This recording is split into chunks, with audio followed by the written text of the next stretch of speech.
அதிமுகவில் எடப்பாடி பழனிசாமி பதவி விலகப் போகிறாரா என்ற செய்தி தற்பொழுது அரசியல் வட்டாரங்களில் மிகப்பெரிய ஒரு அதிர்ச்சியை ஏற்படுத்தியிருக்கிறது. ஏனென்றால் இதுவரைக்கும் மிகப்பெரிய கூட்டணிகளை ஏற்படுத்த முடியாமல் தலைமை சரியில்லாத காரணத்தினால் எடப்பாடி பழனிசாமியை கடுமையான விமர்சனத்தை முன்வைத்து வருகிறார்கள் கட்சியின் நிர்வாகிகள். அதிமுகவின் முன்னாள் அமைச்சர்களும் சரி, மூத்த நிர்வாகிகளும் சரி, எடப்பாடி பழனிசாமி அவர்களை நம்பி பொதுச் செயலாளர் பதவியை கொடுத்தால் தற்பொழுது வரை நிலைமை சரியில்லாமல் தான் இருக்கிறது. மன்சூர் அலிகான் கட்சியிடம் பேசக்கூடிய நிலைமை உருவாக்கிவிட்டார் எடப்பாடி பழனிசாமி என்பதற்கேற்பதான் தற்பொழுது மிகப்பெரிய ஒரு எதிர்ப்பு எடப்பாடி பழனிசாமி அவர்களுக்கு மூன்று பக்கமும் வந்திருக்கிறது.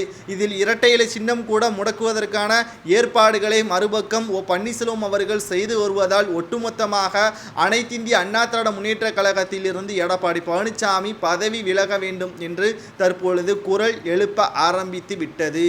முற்றிலுமாக எடப்பாடி பழனிசாமியின் நிலைமை கேள்விக்குறியாக மாறிவிட்டது என்றே நாம் கூறலாம்.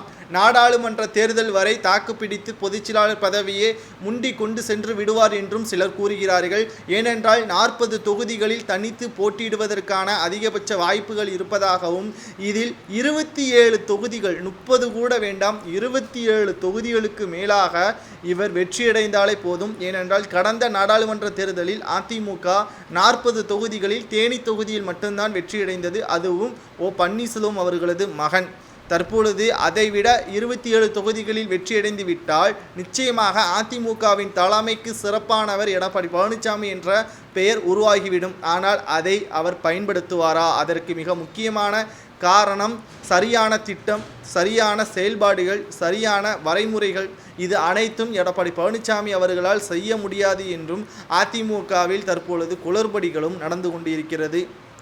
ஒட்டுமொத்தமாக எடப்பாடி பழனிசாமி அவர்களின் செயல்பாடுகள் அனைத்தும் விசித்திரமாக இருப்பதாகவும், அதிமுக தேமுதிகவுடன் கூட்டணி 3 கட்ட பேச்சுவார்த்தைக்கு பிறகு உறுதி செய்யப்படும் என்று எதிர்பார்த்தது. ஆனால் கடைசி நிலை வரை பேச்சுவார்த்தை நீடித்து கொண்டுதான் இருக்கிறது. பாமக அதிமுக கூட்டணி இறுதி செய்துவிடும் என்றும், ஏற்கனவே கடந்த சட்டசபை தேர்தலில் 10.3% பாட்டாளி மக்கள் கட்சி, அதாவது குறிப்பிட்ட சமூகத்தினருக்கு ஒதுக்கீடு செய்தார் எடப்பாடி பழனிசாமி அவர்கள். ஆனால் அந்த நன்றி கூட கிடையாமல் பாட்டாளி மக்கள் கட்சி தற்பொழுது எடப்பாடி பழனிசாமியுடன் கூட்டணி வைக்க மாட்டோம் என்று அந்தர்பல்டி அடித்தது.